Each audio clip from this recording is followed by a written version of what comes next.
Okay. Yan, lumistro na tayo. Ng ating mga institusyon.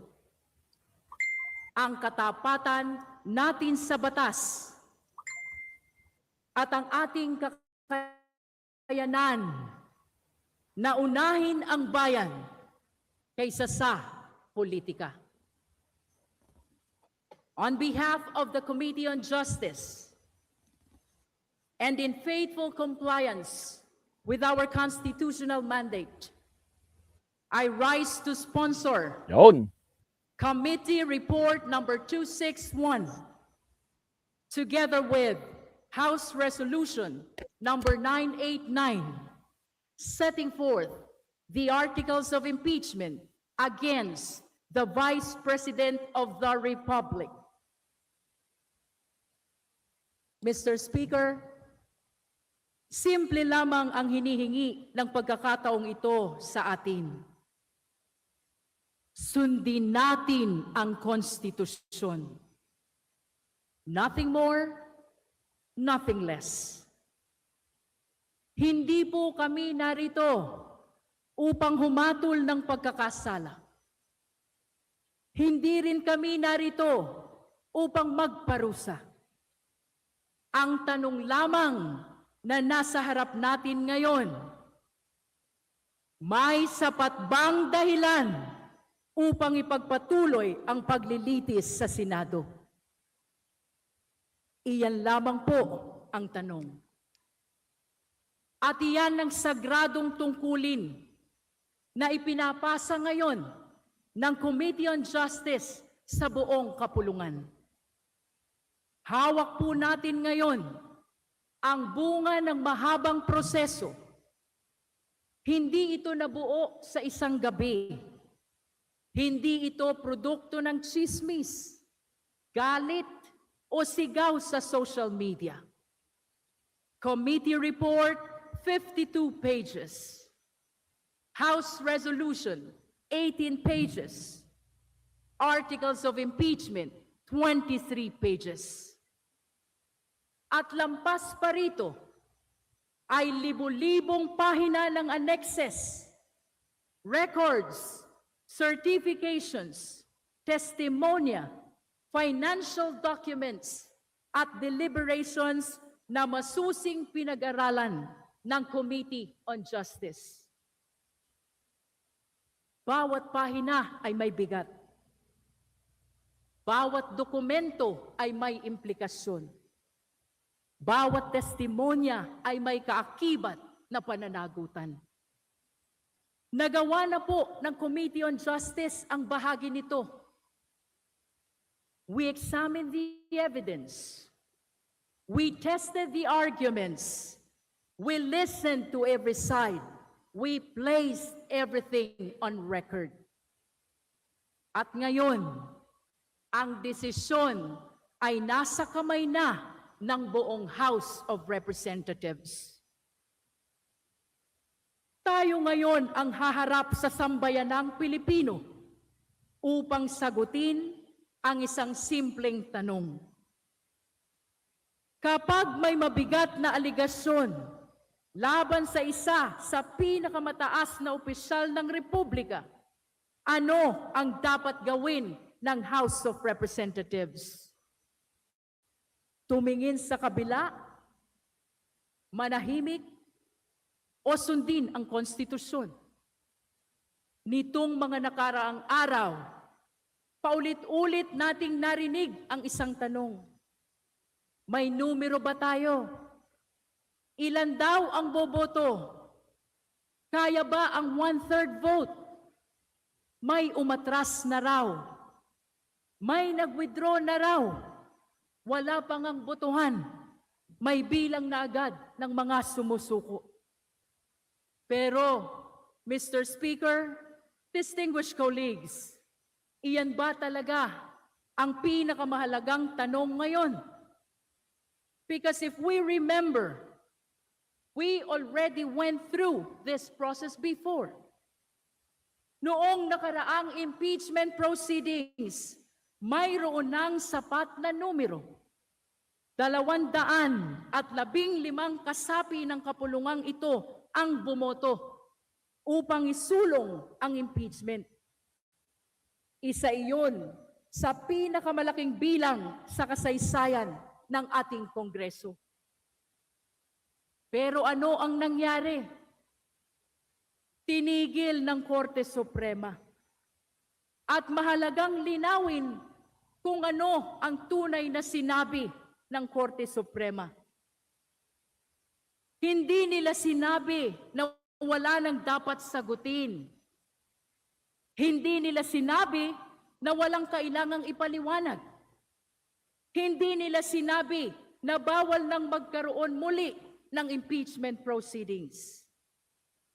Ang sinabi ng Korte Suprema ay ito: kung gagawin natin ito, gawin natin ang tama.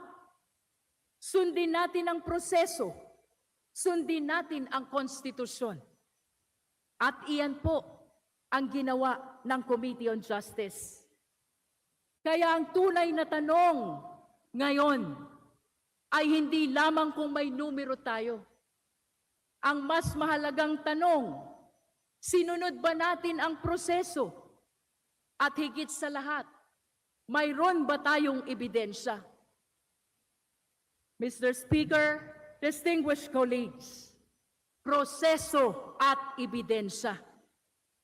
Iyan ang pundasyon ng bawat makatarungang lipunan. At ang sagot po natin ay isang malinaw at matatag na opo. Sa proseso, naging maingat tayo. Hindi tayo nagmadali. Sinunod natin ang one-year bar rule. Pinigyan natin ng pagkakataon ng bawat panig.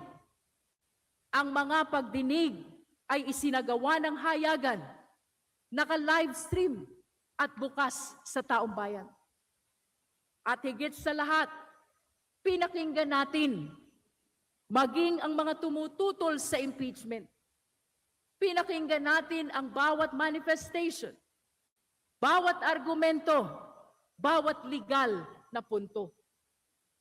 Hindi tayo naghanap ng shortcut. Naghanap tayo ng katotohanan.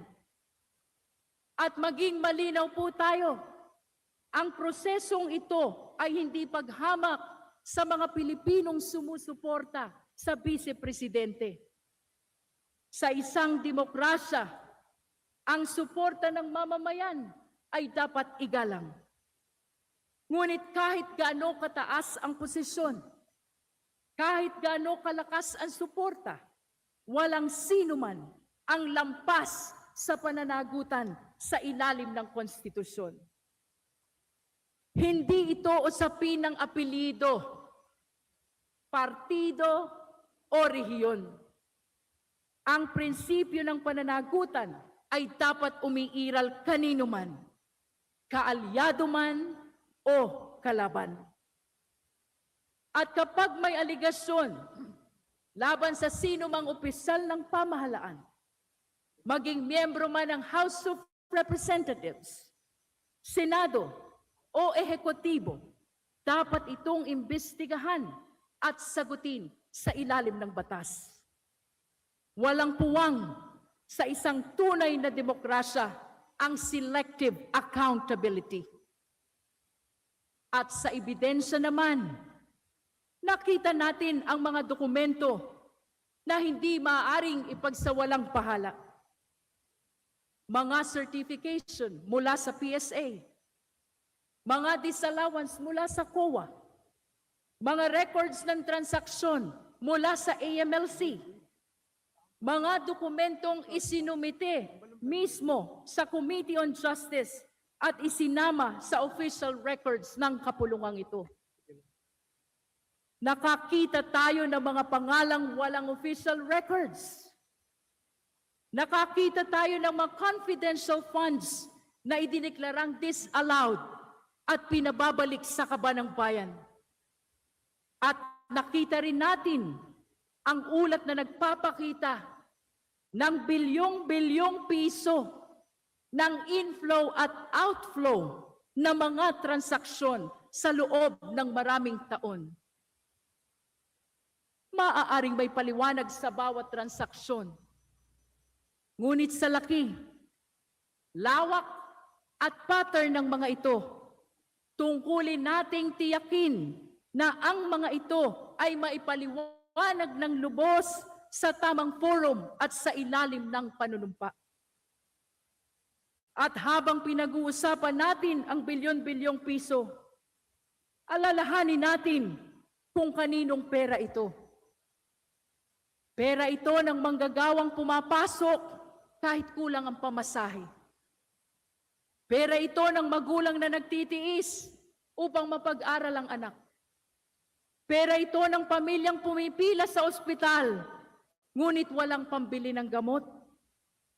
Pera ito ng mga Pilipino na araw-araw nagbabayad ng puwis habang umaasang tapat ang mga pinunong kanilang pinagkatiwalaan.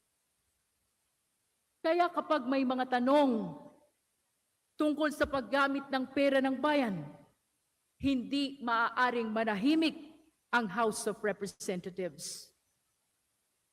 At sa kabila ng lahat ng ito, isang bakanteng upuan ang humarap sa Committee on Justice.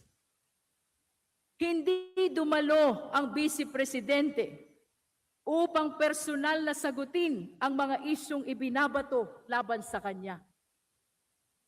Ngunit sa ating sistema, ang mga seryosong aligasyon ay kailangan sagutin sa pamamagitan ng ebidensya at testimonya sa ilalim ng panunumpa. Gayunpaman, kahit wala siya sa pagdinig, pinag-aralan pa rin ng Committee on Justice ang bawat dipensang inilabas ng kanyang kampo.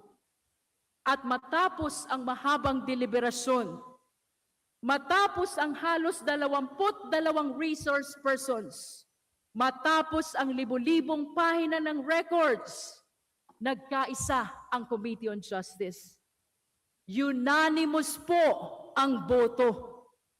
The committee found probable cause to proceed with impeachment. At mahalagang tandaan, hindi nagsimula ang komite na magkakapareho ang pananaw. Marami ang nagtanong, marami ang nagtuda, marami ang nais munang makumbinsi. Ngunit habang dumarating ang mga dokumento, habang lumalabas ang testimonya, habang nabubuo ang kabuuang larawan, unti-unting luminaw ang isang bagay. May mga tanong na hindi maaaring iwasan. May mga issue na hindi maaaring ipagkibit palikat. May mga bagay na kailangan ng harapin ng buong bansa. At ito ang naging batayan ng Articles of Impeachment. Article 1, ukol sa confidential funds at paggamit ng kabanang bayan gamit ang mga questionableng dokumento. Article 2, ukol sa mga transaksyon at ari-ariang nangangailangan ng malinaw na paliwanag at reconciliation sa salin at idiniklarang kita. Article 3, ukol sa aligasyon ng bribery at paggamit umano ng pera kapalit ng impluwensya at pabor. Article 4, ukol sa mga banta at mararahas na pahayag laban sa matataas na opisyal ng bansa na sa pananaw ng komite ay sapat upang litisin sa Senado. Mr. Speaker, distinguished colleagues, may mga aligasyong pinansyal na kailangan sagutin. May mga dokumentong kailangang ipaliwanag. Ngunit may isang bahagi ng usaping ito na higit na mabigat sapagkat hindi lamang pera ng bayan ang nakataya. Ang nakataya rito ay tiwala ng sambayanan at katatagan mismo ng ating republika. Sapagkat kapag ang isang mataas na pinuno ng bansa ay nagsasalita tungkol sa pagpatay sa Pangulo ng Republika, tungkol sa pakikipag-usap umano sa isang assassin, at tungkol sa posibilidad ng karahasan laban sa pinuno ng Estado, hindi maaaring ipagkibit balikat iyon bilang simpleng bugso lamang ng emosyon o ordinaryong alitan sa politika. May mga nagsasabing wala namang overt act. May mga nagsasabing emosyon lamang iyon. Ngunit, Mr. Speaker, distinguished colleagues, ang usapin dito ay hindi lamang kung may kasong kriminal. Ang usapin dito ay ang bigat ng mismong mga salitang binitawan ng isang pinakamataas na opisyal ng Republika. Sapagkat hindi pangkaraniwan para sa isang mataas na pinuno ng bansa na magsalita tungkol sa pakikipag-usap o pakikipag-ugnayan sa isang asasin kaugnay ng Pangulo ng Republika. Hindi ito simpleng init ng ulo. Hindi ito karaniwang political rhetoric at lalong hindi ito uri ng pananalita na inaasahan ng sambayanan mula sa matataas na opisyal ng bansa. Sapagkat ang mga salita ng mga pinuno ay may bigat. Maaari silang magbigay ng kapanatagan o magasik ng pangamba sa sambayanan. At kapag ang mga nasa pinakamataas na antas ng pamahalaan ay tila inuuna ang karahasan kaysa kinahunan, hindi lamang mga opisyal ang naaapektuhan. Ang unang naaapektuhan ay ang ordinaryong Pilipino. Ang manggagawang nangangambang mawala ng hanap buhay kapag nagiging magulo ang kalagayan ng bansa. Ang pamilyang hirap na nga sa taas ng presyo ng bilihin at lalo pang nangangamba kapag humihina ang tiwala sa pamahalaan at ekonomiya. Ang maliliit na negosyong umaasa sa katahimikan at katatagan upang patuloy na makaraos araw-araw.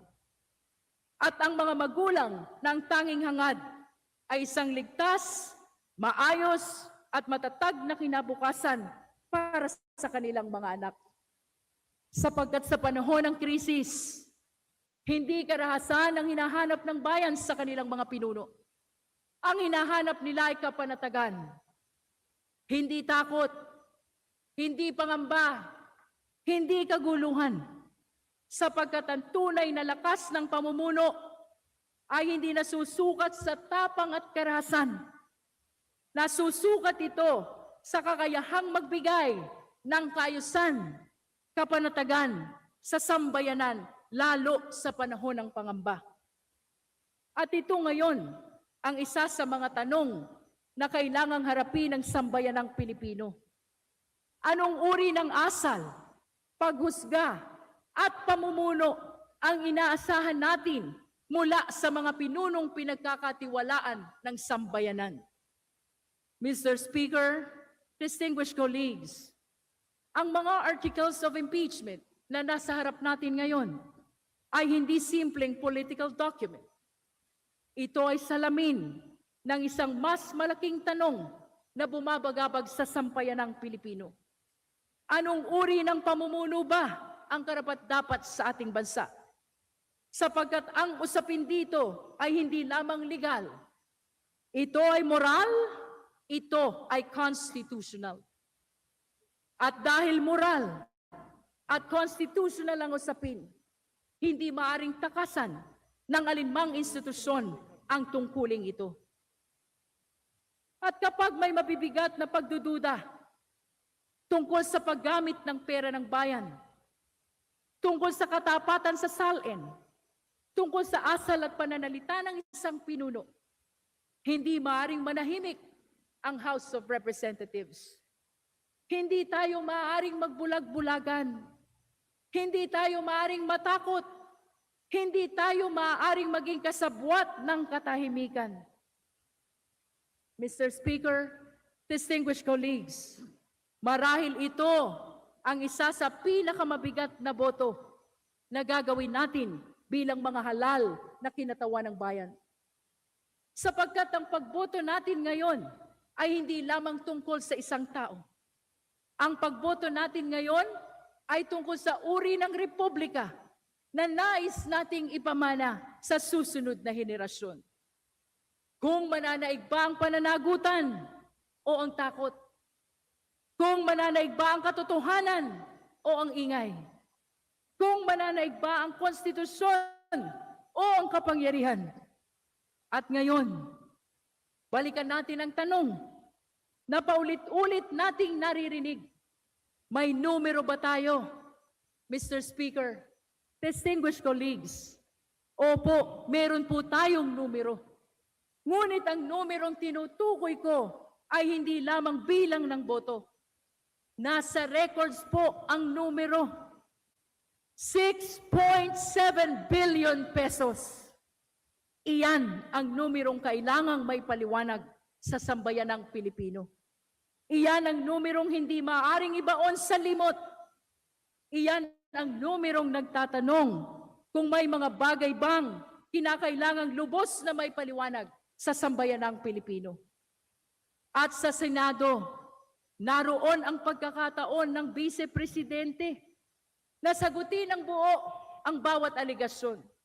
Iharap ang kanyang ebidensya at marinig ng buong sambayanan ang kanyang panig. At kung hindi natin haharapin ang tanong na iyan ngayon, kailan pa? Kung hindi tayo kikilos ngayon, sino pa? Ang mga republika ay hindi bumabagsak sa isang iglap. Unti-unti silang humihina kapag ang pananagutan ay inuunahan ng takot.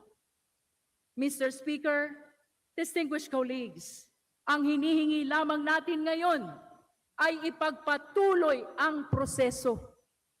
Bigyan natin ng pagkakataon ng Senado na dinggin ang buong katotohanan. Hayaan nating manaig ang ebidensya. Hayaan nating manaig ang proseso. Hayaan nating manaig ang konstitusyon. At sa huli, hayaan nating manaig ang bayan. With that, Mr. Speaker, distinguished colleagues, I respectfully urge this chamber to vote in favor of Committee Report number 261 and House Resolution number 989. Let us do our duty. Maraming salamat po. Majority Leader, Mr. Speaker,